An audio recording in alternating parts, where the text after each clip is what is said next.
What happens when a black teenage boy is told to give up his first-class seat, not because of a mistake, but because someone more deserving wants it? What if he stays quiet, but doesn't move? And what if this quiet resistance reveals he's not just a passenger, but the son of the airline CEO? On a routine flight from Georgia to California, Micah Dawson, just 15 boards, Volaris Aero with a boarding pass for seat 1A, confident, calm, alone. But when a wealthy white passenger insists that she belongs there, the crew doesn't hesitate. They ask him to move. They don't know his last name. They don't ask why he's there. They just see a kid they think won't push back. But Micah doesn't argue. He doesn't raise his voice. He just stays in his seat. And that decision, it will turn the entire flight and every rule about power, privilege, and presence upside down. Would you have spoken up or stayed silent like everyone else? Tap like, hit share, and subscribe now, because this is more than a story about a seat. It's about what happens when silence meets strength. Let's begin. The airport was its usual symphony of motion wheels on polished floors, voices clipped by PA announcements, the smell of coffee, perfume, and exhaustion swirling together. People moved like clockwork, following arrows, screens, numbers. Everyone had somewhere to be, someone to meet. And in the middle of it all walked Micah Dawson, 15 years old, traveling alone, wearing his father's watch and his mother's calm. He moved with a quiet rhythm, backpack slung over one shoulder, hoodie neatly pressed, passport and ticket held firmly in one hand. There was no rush in his steps, just intention, measured, composed, the way his dad had always told him to move through rooms that weren't designed for boys who looked like him. Gate 17B, Volaris Aero Flight 9 tour to Seabrook, Washington. He stood patiently in the priority boarding line, surrounded by suits, heels, and conversations about mergers, market share, and late-night room service. No one spoke to him. A few looked over, then looked away. One woman in her 60s glanced at his boarding pass and then at his face, as if trying to square the two things in her mind. Micah didn't flinch. He was used to that flicker of disbelief. The attendant at the gate smiled out of routine, not warmth. "Name Micah Dawson," he replied, his voice clear, polite, but firm. She tapped on her screen, hesitated, then nodded. "You're in 1A today. Welcome aboard. A bit too long." A small pause in her throat, but she handed back the pass and gestured toward the jet bridge with a practiced smile. "Thank you," Micah said, and stepped forward. Inside the plane, the cool hum of air conditioning met the soft clicks of seatbelt buckles and hushed chatter. The first-class cabin glowed in that muted gold lighting airlines used to simulate comfort. Wide leather seats, linen headrest covers, folded menus already waiting. A tall flight attendant greeted him at the door, her blonde hair pulled into a tight twist, her smile well-practiced. "Welcome, Mr. Dawson," she said, glancing at the boarding pass. "Seat 1A, just to your left." Her voice didn't skip, but her eyes did just a flicker, betraying the script she ran internally young. Black, alone, first class. Micah caught it. He always did. But he gave a small nod and moved forward. 1A was a window seat, directly facing the galley. Clean, crisp, a little throne tucked into the curve of the fuselage. He placed his backpack overhead, settled into the leather, and exhaled slowly. His legs dangled slightly off the seat edge. He hadn't hit that last growth spurt yet, but his posture was purposeful, upright, shoulders back, chin neutral, not challenging, not shrinking. He wore the seat like armor. He pulled out a book, The Fire Next Time, a gift from his dad last month, and turned to the folded page. He liked reading before takeoff. It helped anchor his mind in something other than what people assumed. The cabin wasn't full yet. Passengers trickled in, murmuring greetings to flight attendants, glancing at phones, already tired. An older man nodded at Micah as he passed. A woman in pearls clutched her bag a little closer. Micah noticed, but didn't react. His fingers moved across the page, not reading anymore, just steadying. He had been taught that presence mattered more than words. His phone vibrated, a text from his dad. "Proud of you. Call me once you land. Stay sharp." Micah smiled slightly.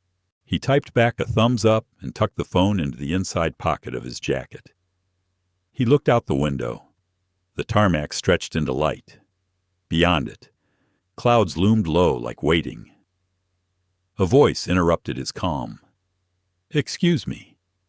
It wasn't polite. It wasn't curious. It was sharp, certain, accusatory. Micah looked up. A woman in her mid-60s stood in the aisle, hair perfectly set, nails immaculate, wearing a tailored camel coat over a silk blouse. She clutched a beige designer handbag like it was proof of citizenship. She looked directly at him, then at his seat. "There must be a mistake," she said, her voice lifting not for him, but for the nearby flight crew. "I always sit in 1A. Micah blinked. "This is my assigned seat. Ma'am." He held up his boarding pass, not aggressively, just factually. It read clearly, "Seat 1A, Micah Dawson." The woman narrowed her eyes.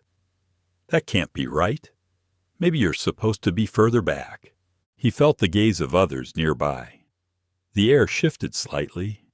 Not quite confrontation, not yet, but something had cracked the surface. Micah's fingers curled lightly around the book in his lap. "I'm where I was placed," he said calmly. Before the woman could reply, a second flight attendant approached older, confident, clipboard in hand. "Is there a concern here?" she asked. "Yes," the woman said, not turning to her. "This seat is mine. I've had it every Friday for 5 years. He's clearly in the wrong place." Micah didn't speak. The attendant, Paula, her name tag read, looked at the pass, then at him, then back to the woman. "I'll double-check the manifest," she said with a tight smile. And Micah knew then. It didn't matter what the boarding pass said. Not right now. The seat was his, but the right to sit in it apparently still needed to be proven. So he waited, still and composed, while the manifest loaded. He had been here before. Not on this flight, not with this woman, but in this dynamic. The question wasn't, "What is your seat?" It was, "Do we believe you belong in it?" The tension didn't crash in all at once. It crept like a slow fog creeping under the cabin door, turning golden overhead lights into something dimmer, less warm. Paula Green, the lead flight attendant, returned with the manifest displayed on her tablet. Her brows knit slightly as she tapped and scrolled. "Mrs. Keene," she began, keeping her voice composed. "Seat 1A is indeed assigned to Mr. Micah Dawson today." She offered the sentence like a peace treaty, soft, diplomatic, non-committal. Marjorie Keene didn't blink. "Well," she said coolly, "that can't be right. I'm Platinum Signature. I've been flying this route every Friday morning for nearly 6 years. Always in 1A, always." She smiled at Paula, but the smile didn't quite reach her eyes. "Surely, there's been an override, or perhaps a mistake at the gate. These things happen." She turned her gaze deliberately back to Micah, who hadn't moved an inch. "You understand, don't you, young man? This isn't personal. It's just, some seats carry meaning, legacy." Micah folded his boarding pass, slid it into the small leather pouch on the side of his chair, and responded calmly. "I understand, ma'am, but this is the seat printed on my ticket. I boarded through priority, like I was supposed to."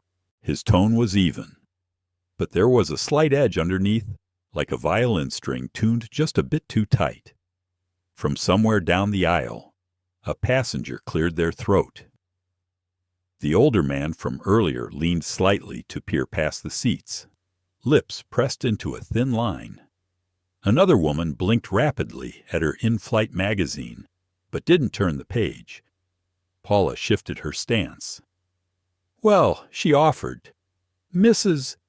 Keene, your ticket today shows 2A, which is just behind this seat. You'll still receive full premium service and amenities." The air paused. "I'm aware of what 2A offers," Marjorie replied. Her voice clipped now. "It's not the point. The point is consistency. People like me, who keep these airlines running, we depend on that." Micah remained still, though his fingers gently curled on the armrest. He wasn't sure what burned more, the implication that his presence had somehow disrupted an ecosystem, or the look in Paula's eyes, now fixed on him with something that wasn't quite irritation, but was certainly not neutrality. Marjorie stepped half into the aisle, still standing beside him. "I'm sure you're a fine young man," she said with rehearsed charm, "but maybe this is a learning moment. About respect. About how some things are earned over time." Micah looked up, and for the first time, truly saw her, not just her perfect coat or her expensive shoes, but the armor she wore built from years of entitlement, of having the world step aside without asking. "I didn't take anything from you," he said, voice calm but steady. "I didn't ask for your seat. I was assigned it." The simplicity of the truth seemed to annoy her more than argument would have. Paula interrupted, her voice taking on that artificial cheer flight attendants use in turbulence. "Let's not make this a disruption. Mrs. Keene, if you'd like, we can offer a complimentary bottle of your preferred champagne in 2A. I'll make sure it's chilled." Marjorie hesitated, then looked down at Micah one last time. She leaned in, just slightly, voice a velvet whisper. "Enjoy it while it lasts. But don't mistake a boarding pass for belonging." She turned on her heel and took 2A with the practiced grace of someone who had never once needed to look down when walking in heels. Paula turned to Micah.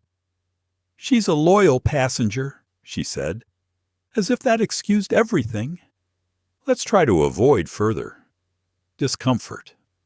Micah offered no reply. He picked up his book again, though he didn't read. His heartbeat was steady now, not from peace, but from practice. He had trained himself to remain still when every part of him wanted to flare, to scream. That was what his father had told him. In a world built to test you quietly, power is how long you can sit in discomfort without losing your shape. Over the next 20 minutes, the cabin filled. No one spoke directly about what had just happened, but it lingered in glances, in awkward silences, in the way people adjusted their headphones or turned up the volume on their seat screens. The woman across the aisle, wearing a red scarf and pearl earrings, stole a look at Micah when she thought he wasn't watching, then looked away. The silence wasn't neutral. It was convenient. And convenience, Micah knew, almost never stood on the side of justice. As the final passengers boarded, Paula passed by again. She leaned slightly toward him. "We'll begin service shortly. Mr. Dawson, let me know if you need anything." There was something brittle in her tone now. The Mr. Dawson felt forced like a word she had to chew before spitting out.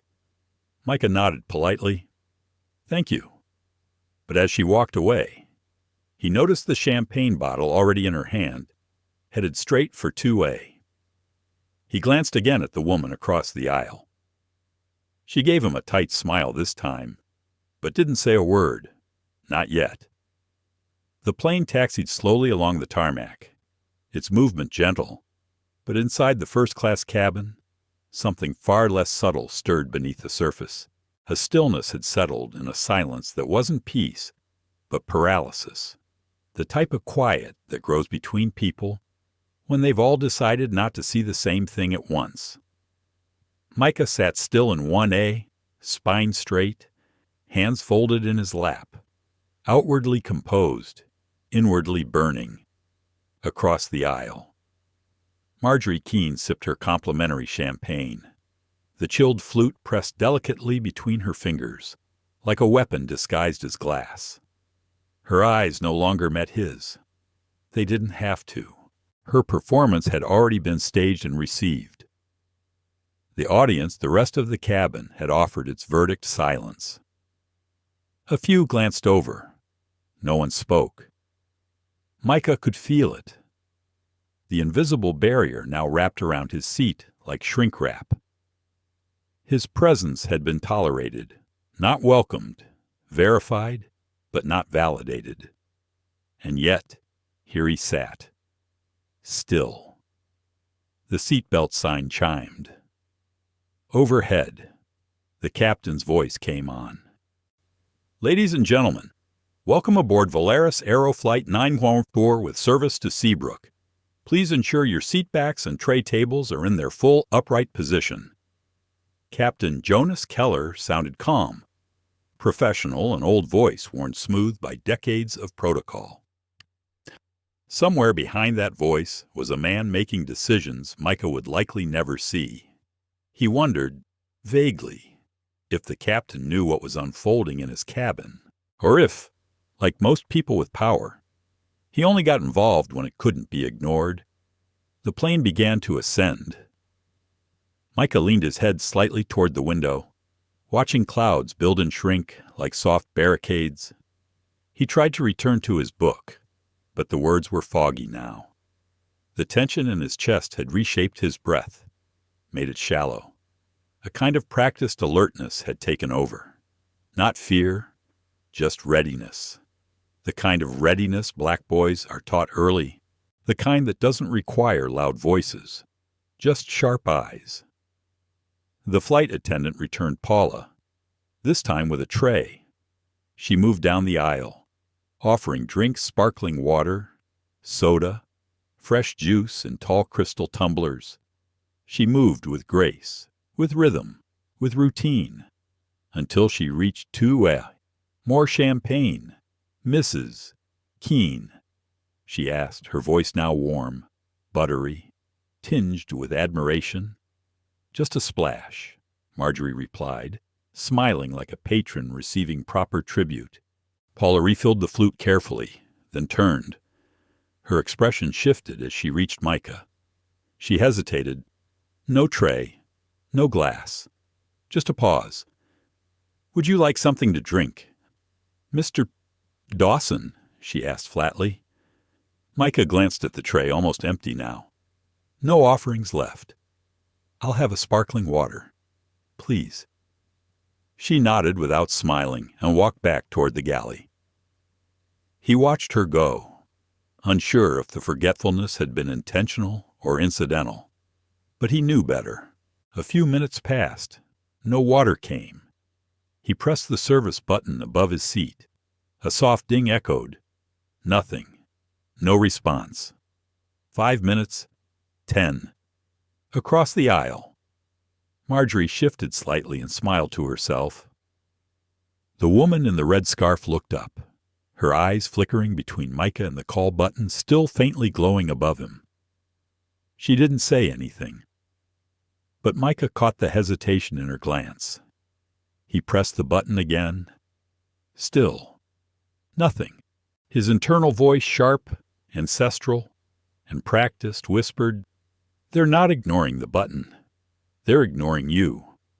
And yet, he didn't move. He didn't huff, didn't demand, didn't tap impatiently like others might.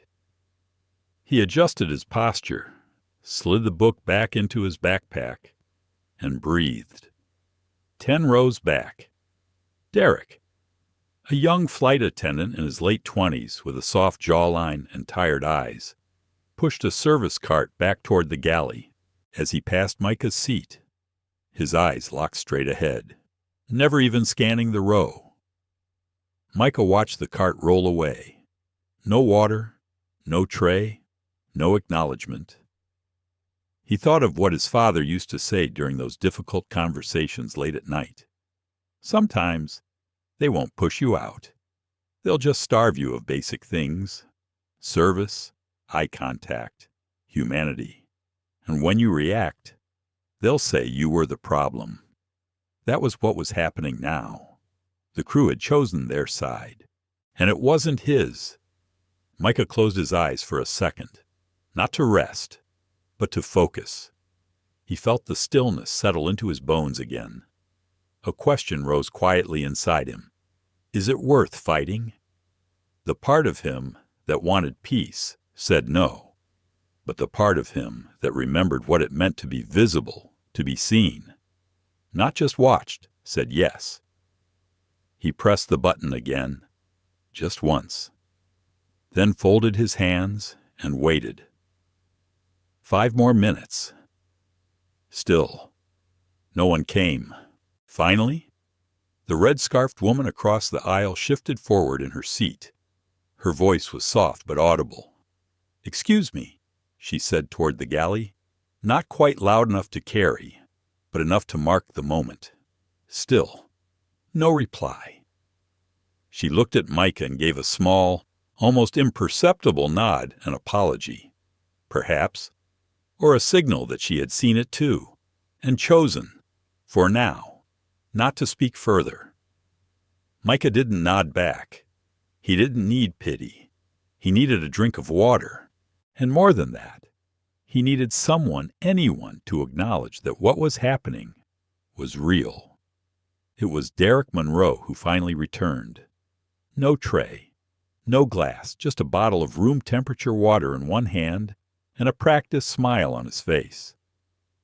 "Sorry for the delay, Mr. Dawson," he said smoothly, as if this were just a normal misstep in a day full of them.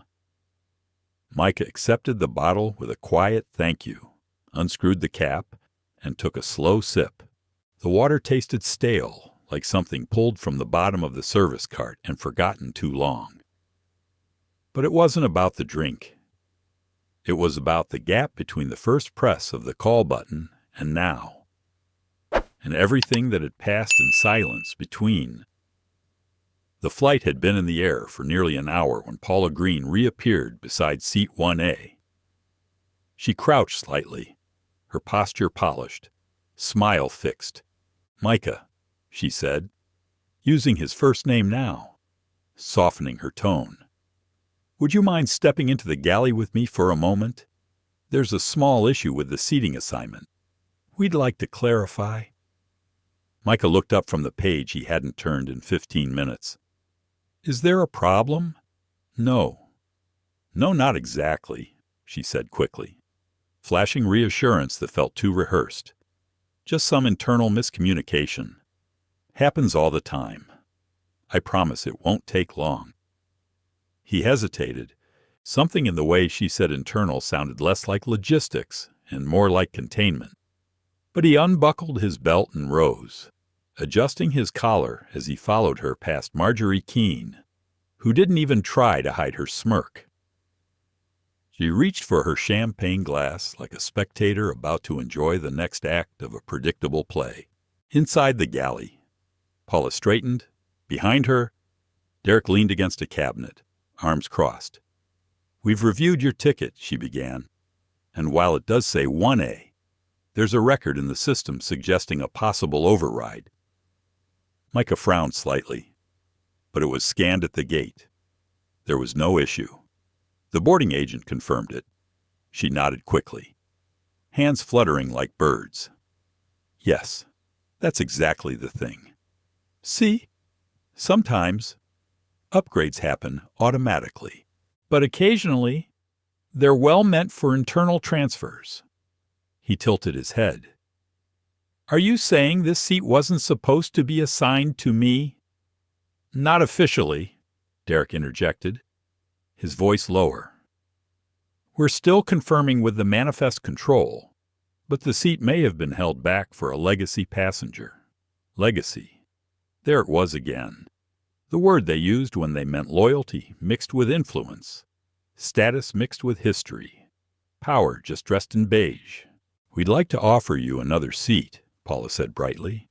Still first class, 4C, window seat, extra legroom.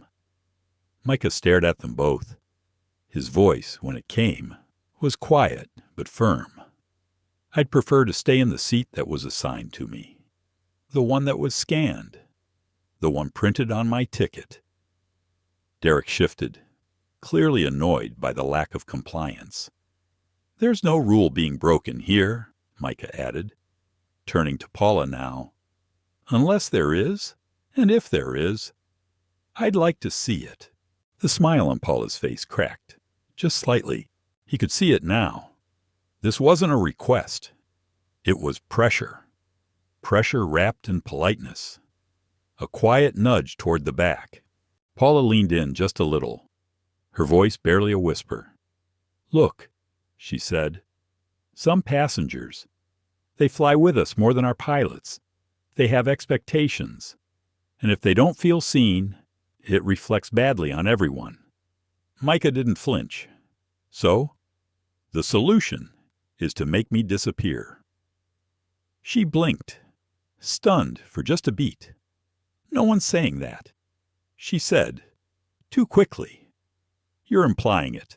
He stepped back. I'll return to my seat now. Neither Paula nor Derek moved to stop him, but as he turned, he caught Derek murmuring something under his breath too low to catch, but bitter in tone. He didn't care. He'd learned long ago that silence was often louder than shouting. When he returned to 1A, Marjorie looked up from her magazine and offered a theatrical sigh. Still here? I see, she muttered. Micah didn't reply. He simply adjusted his belt, sat down again, and placed his hands neatly on his lap. The cabin settled into that uneasy hush again. But the hush was different now. It was charged. Across the aisle, Lucinda Hale. The red-scarfed woman finally looked at him, fully this time. Her eyes were soft but unsure, like someone on the verge of choosing sides and not liking the discomfort of doing so. He didn't ask for her help. He didn't ask for anyone's. But a question lingered in the air between them. If everyone sees it and no one says it, does the injustice still count? Micah leaned his head back, not in retreat, but in resolve. Whatever came next, he wouldn't move. Not for politeness, not for pressure, not for legacy. The overhead lights dimmed to a soft amber as the plane leveled off into cruising altitude. Outside the window of seat 1A, clouds drifted like silent witnesses. But inside, pressure churned, not from altitude, but from decisions delayed too long. Micah Dawson sat still, the faint glow of his unused call button still above his head, a quiet emblem of defiance and refusal to disappear. And then, the atmosphere shifted again. A quiet chime rang overhead, a different tone this time. Heads turned subtly as Paula Green, now composed in appearance but tight in posture, walked briskly from the galley. Behind her trailed a woman in a navy blue executive uniform trim, pressed and deliberate. She moved with practiced authority, the kind cultivated not just through rank, but through proximity to boardrooms, contracts, and decisions that never reached the press. This was Celeste Harmon, Volaris Aero's Regional Director of Guest Relations. She didn't wear a name tag. She didn't need to. Celeste reached seat 2A and placed a gentle hand on Marjorie Keene's shoulder. "Mrs. Keene," she said, her voice smooth but firm. "Thank you for your patience. I've been asked to speak with both you and Mr. Dawson to ensure all seating discrepancies are resolved respectfully. Micah didn't flinch. Celeste turned toward him, offering a tight smile, diplomatic, not warm. "Mr. Dawson, may I have a moment?" Micah nodded once. She gestured toward the forward galley, and he followed her quietly. In the galley, the tone shifted instantly. Celeste didn't sit. She didn't offer him water.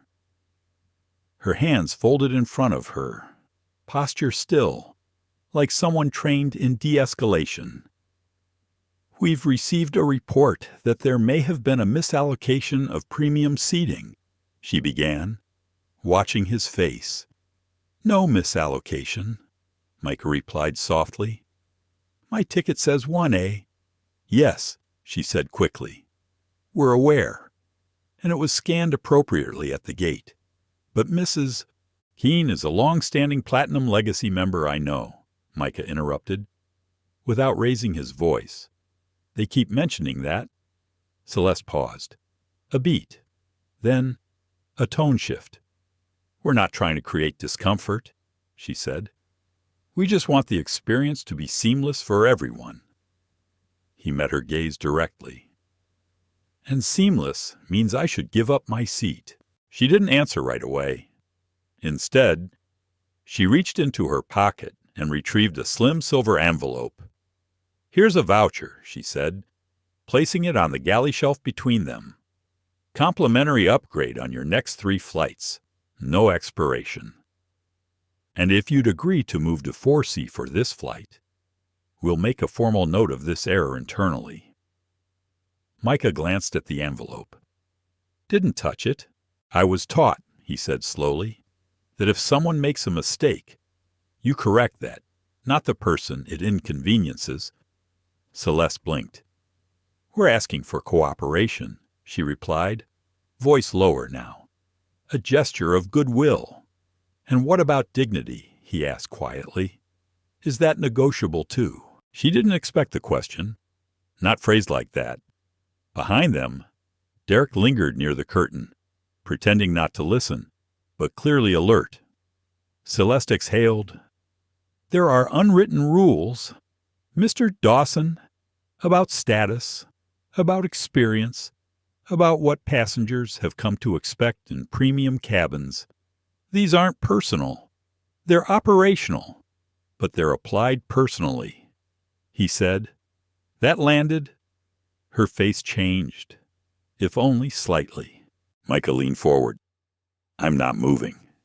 And if this airline values legacy more than policy, then at least be honest about that." Celeste stared at him for a second longer than necessary. Then, without a word, she turned and exited the galley. Micah followed a moment later.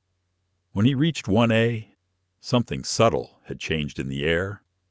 Across the aisle, Lucinda Hale sat straighter. When their eyes met, she didn't look away. This time, she gave a very small nod. Not pity, not apology, solidarity. And then, the unexpected happened. The cockpit door opened. For a moment, nothing moved. Then a voice emerged. Calm, gravelly, deliberate. "Mr. Dawson, would you join me up front?" Please. Captain Jonas Keller stood in the doorway, eyes steady beneath silver-streaked brows. Micah blinked, then rose. The walk down that narrow aisle felt longer than before. Passengers turned, eyes wide, confused. Evelyn's smirk was gone. Paula stood near the bulkhead, stunned. Micah stepped into the cockpit, and the door closed behind him with a soft click. Inside, the captain motioned for him to sit in the jump seat. Then, without preamble, he said, "Your name is Micah Dawson." "Correct." Micah nodded. "And your father is Isaac Dawson, founder of Novalink Technologies." He nodded again, slower this time. Captain Keller exhaled. "Son, you should have said something." Micah held his gaze. "I shouldn't have had to." The captain paused, then nodded once, with a solemnity that felt honest. "You're right," he said. He reached for a small panel near the comm system, flicked a toggle, and pressed a button. A new chime rang through the cabin. Then his voice, clear and formal, returned over the intercom. To all crew, effective immediately. Passenger Micah Dawson is to be recognized under Nova Link corporate executive status. No further seat adjustments are permitted. All service interactions should reflect Level 1 priority treatment. Acknowledge, silence, then acknowledged. Paula's voice responded faintly. Captain Keller turned back to Micah. "You have my apology," he said. "This won't happen again." Micah stood. It already did. And then, with nothing more to prove, he opened the cockpit door and stepped back into the first-class cabin. This time, the silence wasn't passive. It was shocked. Evelyn's posture had gone rigid. Celeste's face paled. Paula's smile had vanished completely. Micah returned to seat 1A and sat down slowly. He didn't smile, didn't smirk. But the air around him had shifted. The power was no longer theoretical. It was visible. When Micah Dawson sat back down in seat 1A, the hum of the aircraft seemed louder, not because it had changed, but because everything else had. Eyes followed him, not openly, but sideways, behind magazines, beneath tilted glasses. People shifted, adjusted their posture. Some stared at their screens with sudden interest, pretending not to have witnessed what they couldn't unsee. He didn't look at anyone, didn't need to, because now they saw him, not just as the quiet black boy in a first-class seat, but as someone who belonged and someone they had all silently allowed to be pushed out. Across the aisle, Lucinda Hale, the woman with the red scarf, broke first. She leaned forward slowly, hands resting on her knees, her voice just above a whisper. "I should have said something." Micah didn't react, but she continued, as if needing to confess. "When they moved you the first time, when they skipped your drink, I saw it. I knew what was happening." She looked down. "I told myself it wasn't my place, that it would resolve itself, but all I was doing was protecting my own comfort." He turned slightly toward her, not with anger, but with quiet focus. She held his gaze for just a breath longer than she could handle, then sat back, wiping at her eyes with the edge of her scarf. Celeste Harmon, the executive liaison, stood frozen near seat 2A, her face pale, her eyes fixed on the cockpit door like she expected it to open again. It didn't. Instead, Paula Green, once crisp and commanding, fumbled through the cabin with a forced smile, trying to resume drink service. She stopped at Marjorie Keene, who hadn't moved. "Can I get you anything else?" "Mrs. Keene." Marjorie didn't respond at first. She was still staring at Micah. Finally, she murmured, without looking away, "No, I'm quite all right." But the edge in her voice had dulled. What once sounded like entitlement now just sounded exposed. Paula moved to the next row, then paused. Her hands trembled slightly as she turned to Micah, holding out a tray with a water glass and a fresh napkin. Her voice shook as she spoke. "Mr. Dawson, would you like something to drink?" Micah looked at the glass, then at her, and said, softly but clearly, "No, thank you. I already asked. Twice. The words weren't cruel. They were precise." Paula nodded, eyes lowered, and moved on without another word. Further back in the cabin, a middle-aged man in a blazer leaned toward his wife. "I told you this was going to get messy," he muttered. His wife, however, didn't reply. She was watching Micah, really watching, as if seeing him for the first time. 3 rows behind, A young girl no older than 9 tugged on her mother's sleeve. "Mom," she whispered, "why did they try to make him move?" Her mother hesitated, then replied the only way she knew how. "Because people sometimes forget to be fair, especially when no one reminds them." Micah remained still. His book sat open in his lap. But he wasn't reading. He was listening. Not to the announcements or the beverage carts, but to the air itself, how it moved, how it thickened. The power in the cabin had shifted, but not cleanly. It had left cracks. Now everyone was looking for someone to patch them in the galley. Derek Monroe stood next to Celeste, arms crossed tightly. "She's going to report all of this, isn't she?" he muttered. Celeste didn't answer, but the answer was in her face. They both knew the airline couldn't sweep this under the rug, not this time. Not when a legacy seat became the battleground for a truth they all wanted to ignore. Back in the aisle, Lucinda Hale turned again. "I don't know your father," she said, softly, "but I imagine he's proud of you." Micah looked at her then fully, and something in his eyes made her inhale sharply. Not arrogance, not even pain, just clarity. He nodded once, not in agreement, but in acknowledgement. Then turned toward the window again. The red light on the call button above his head had gone out. But the signal, it was still there, in every uneasy glance, every unspoken apology, every shifting seat. He didn't ask for a seat in 1A. He simply sat in it and endured everything they threw at him to move him out of it. He didn't resist with shouts. He resisted with presence. And now every person in that cabin had to live with the weight of how they responded, or didn't. The silence that followed was no longer empty.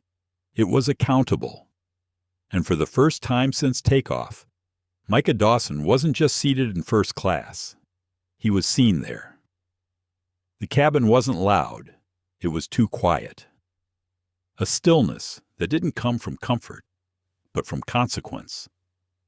After Captain Keller's announcement had cemented Micah Dawson's standing in seat 1A, there was no going back, not just in paperwork, but in perception. The hierarchy had shifted, and now everyone was scrambling to adjust to a reality they had actively resisted just minutes ago. At the rear of the first-class galley, Celeste Harmon stood hunched over a discreet cabin tablet. Her finger hovered above a blinking red notification. The words on screen read Executive Liaison Override, Initiate Internal Conduct Report. She swallowed hard and tapped Yes within seconds. The intercom chimed again, this time with a new voice. Calm, precise, authoritative. "Ladies and gentlemen, this is Alan Drexler, Chief Ethics Officer for Volaris Aero. This is an internal broadcast for crew and first-class passengers." The air froze. Even Paula Green, mid-pour with a bottle of champagne, stopped and looked up. "We have received formal verification from Captain Keller and flight staff. Effective immediately. The following personnel actions are being enacted. Flight attendant Paula Green is suspended from active duty pending internal review of conduct and violation of equitable treatment policy." Gas rippled through the cabin. Paula stood frozen, the champagne bottle still tilted in her hand. The glass below it overflowed, liquid spilling onto the tray. She didn't move. "Additionally," the voice continued, "Executive Liaison Celeste Harmon is to be removed from in-flight responsibilities. Further decisions regarding her future with the airline will be issued upon landing." Celeste's hands clenched around the tablet. Her breath came short, but she didn't argue. She simply closed the screen and stepped out of the galley like someone walking into a sentencing. Micah said nothing. He sat with the same calm as before. But this time, his stillness was no longer interpreted as submission. It was clarity in motion. Passengers shifted. Some looked at him with sudden admiration, some with shame, and others with fear. The woman across the aisle, Lucinda Hale, pressed her call button. When a different attendant, one from coach, came forward, Lucinda asked quietly, May I speak with the captain?" The woman blinked. "I can request it." "Ma'am." Lucinda nodded. "Please do." A few seats back, a suited businessman who earlier had scoffed about kids with VIP dreams opened his laptop and quietly closed it again. Instead of working, he stared blankly at the screen. And then Marjorie Keene stood up, not to stretch, not to adjust, but to face the cabin. Her perfectly styled hair no longer looked so composed. Her voice, once sharp and commanding, was strained. "I'd like to say something." The flight attendant, new and wide-eyed, didn't move to stop her.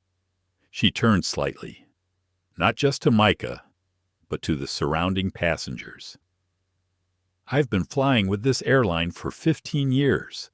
I've sat in 1A more times than I can count. But today, I forgot something." She paused. "I forgot that it's not the seat that defines who deserves to be here. It's who we choose to see or ignore." She looked directly at Micah. "You didn't owe us anything.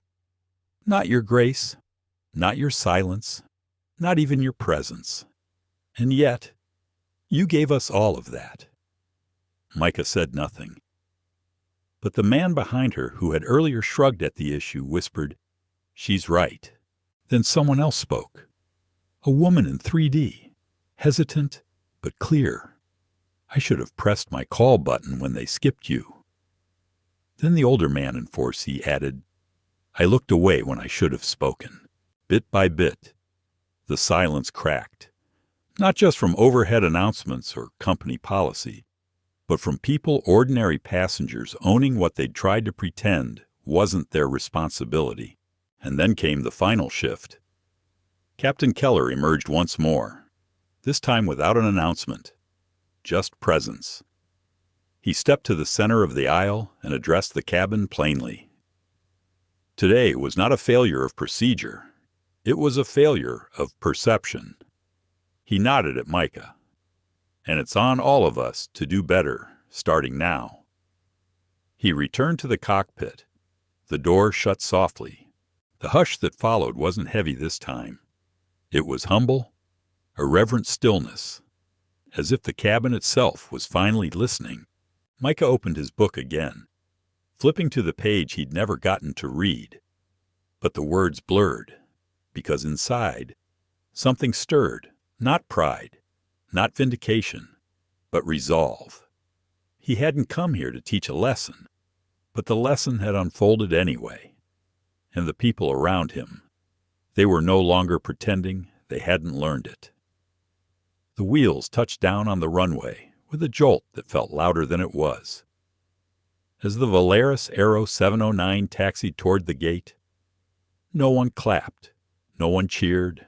The passengers in first class remained seated, not just because the sign above them still glowed yellow, but because they weren't sure how to carry what they now knew off the plane. Micah Dawson sat calmly in seat 1A, his belt still fastened, his book closed again on his lap. Outside, the tarmac shimmered under California sun. But inside the cabin, the weight of what had unfolded still clung to the air like cabin pressure that hadn't yet equalized. At seat 2A, Marjorie Keene didn't move. Her posture, once regal and practiced, was now uncertain. She looked out the window not because of the view, but because it meant avoiding the reflection in the darkened screen in front of her. For the first time in a long time, she didn't feel in control. She felt seen, and not in the way she was used to. Paula Green sat in the rear jump seat, her name badge now tucked into her pocket. Her hands trembled slightly as she stared at the floor. Every safety announcement she'd memorized, every step of her once routine disembarkation process, felt irrelevant now. Her future with the airline, once so stable, was now suspended in air, like the words she hadn't said to Micah. The cockpit door opened. Captain Jonas Keller stepped out first, his hat tucked under one arm. He nodded toward the cabin silently, then exited. No grand statement, no final flourish, only duty, finished. Behind him, Celeste Harmon gathered her few personal items from the galley drawer, her corporate tablet now locked and returned. She looked toward Micah once, and their eyes met for a brief second. No words, but the acknowledgement was there, not of power, but of truth. As the seatbelt sign dimmed and the cabin door opened, the passengers filed out one by one. Some avoided eye contact. Others gave Micah small nods they couldn't explain but felt compelled to offer. In row 3, the woman with the red scarf, Lucinda Hale, paused beside his seat. "I meant what I said," she whispered. "You made me rethink what silence really costs." Micah gave her a small nod in return.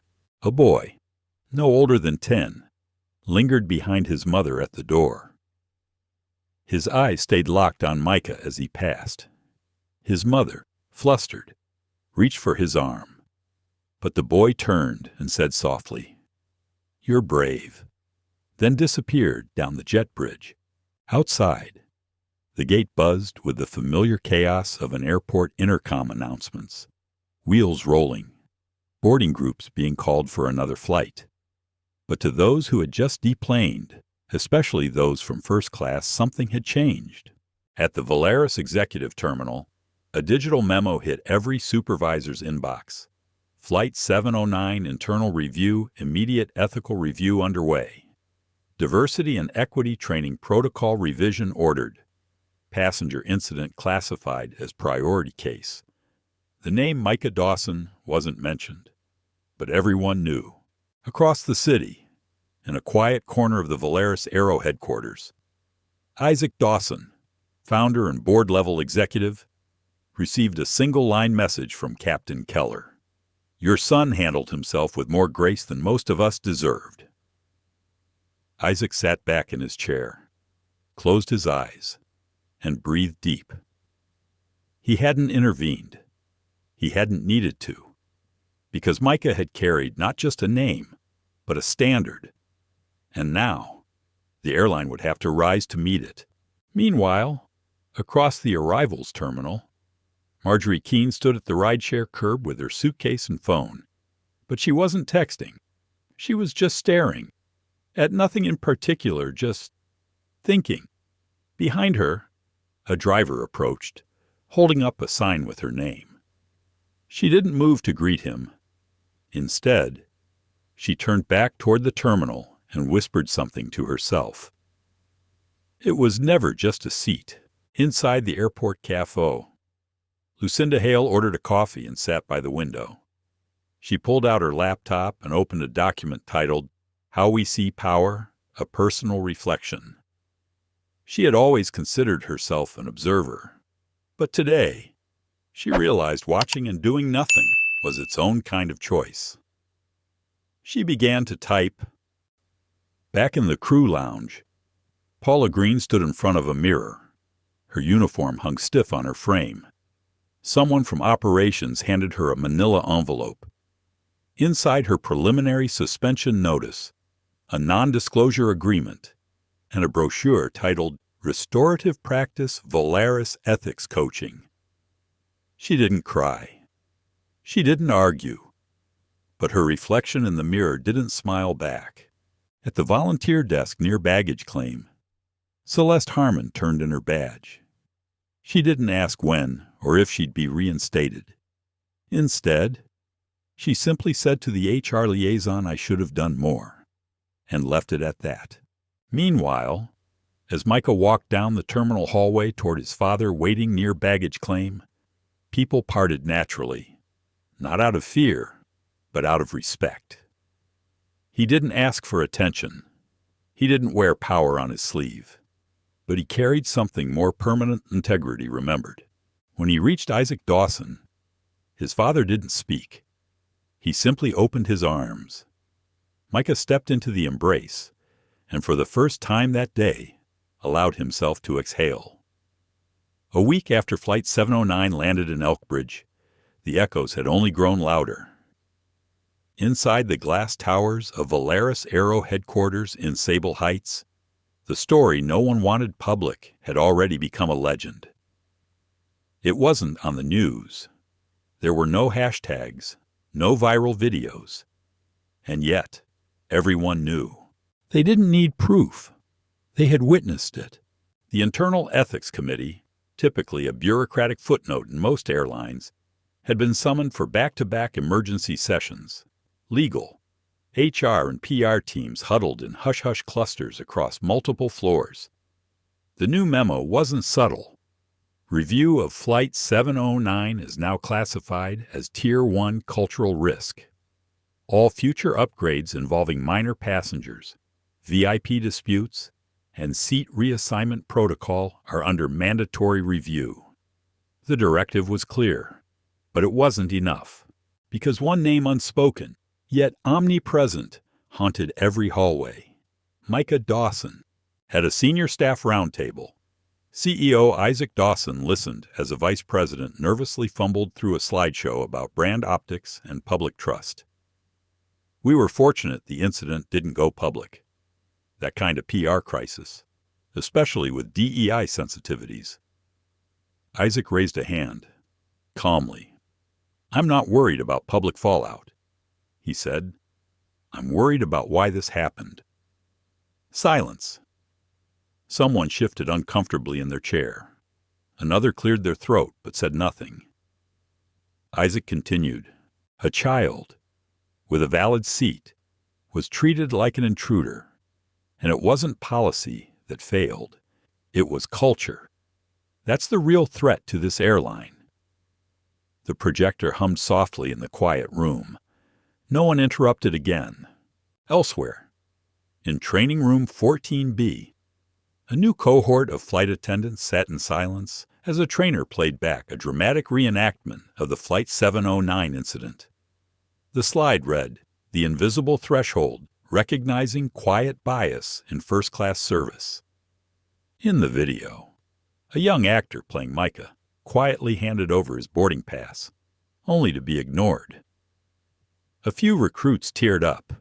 One whispered, "I've seen that happen before." The instructor nodded, and next time a voice from the back replied, "We won't look away."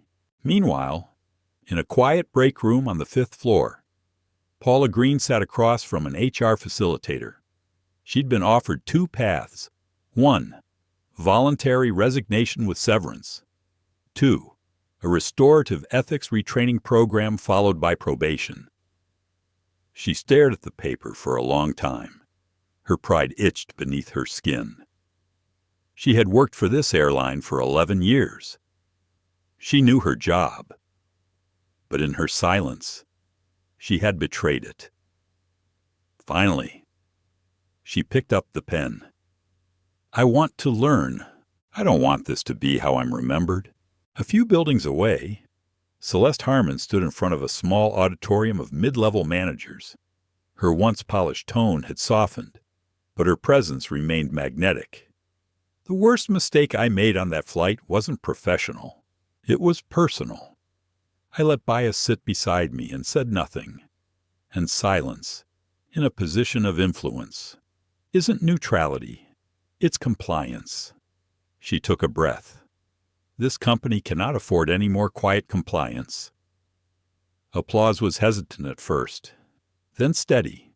Back at the Dawson home, Micah sat at the kitchen table, not with the confidence he had shown on the flight, but with a journal open in front of him. He'd written 4 sentences and erased 3. His father poured tea and set it beside him. "You don't have to explain anything." "Son," Micah shook his head. "I'm not trying to explain," he said quietly. "I'm trying to understand why I didn't get mad." Isaac raised an eyebrow. Micah continued. "Everyone kept waiting for me to snap, to cry, to become the problem. But I didn't. I just stayed still. And now I wonder if that made it easier for them to forget what they did. Isaac sat down. He didn't correct his son. He didn't rush to reassure him. Instead, he said, "Sometimes, staying calm doesn't make people comfortable. It makes them accountable." Micah looked up, and for the first time since the flight, he smiled.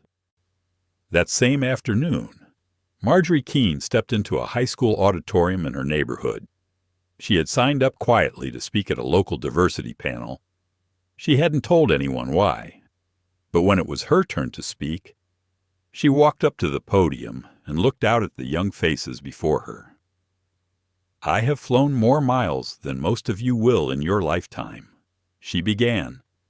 "And yet, I didn't learn what humility meant until I met a boy in seat 1A. The auditorium was still. We're not always the villain in our story, but we are often the obstacle. And sometimes, when you're brave enough to see that, you can choose to stop being it." One of the students raised their hand. "Was it scary?" She nodded. "Yes. But it was far scarier to realize I almost let comfort cost me my character." Back in Sable Heights, Valeris Aero announced a new training module, mandatory for all employees. The Dawson Protocol. Dignity is not upgraded. Respect is not reassigned. Presence is not negotiable.